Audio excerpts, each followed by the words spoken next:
In this video, I'm going to show you how to clear the print area in LibreOffice Calc in just a few simple steps. This is really useful if you previously set a custom print range and now want the full sheet to print normally again. Maybe you changed your data, maybe your layout shifted, or maybe you just want to remove the old print selection altogether. Whatever the reason, clearing the print area is quick and easy once you know where to look. If this tutorial helps you out, please take a moment to hit the like button and subscribe for more simple software tutorials. Alright, let's jump right in. First, open LibreOffice on your computer.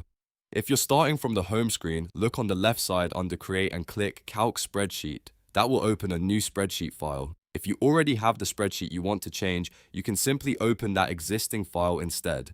Once your sheet is open, you're ready to remove the print area.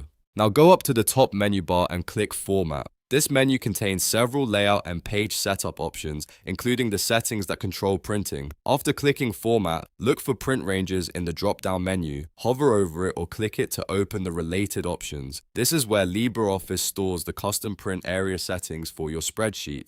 Inside the print ranges menu, click Clear. That is the option that removes the current custom print area from the sheet. Once you click it, LibreOffice will clear the defined print range, which means the spreadsheet will no longer be restricted to only that selected section when printing. In other words, the custom print area will be removed from the spreadsheet, and that's it. You've now cleared the print area in LibreOffice Calc. If you go back and print your sheet, it should behave normally again, instead of using the old custom range. This is a great fix if your previous print setup no longer matches your spreadsheet or if you want to start over with a fresh print layout. If you found this video helpful, don't forget to like the video, subscribe to the channel, and turn on notifications so you never miss a quick tech tutorial. Thanks for watching, and I'll see you in the next one.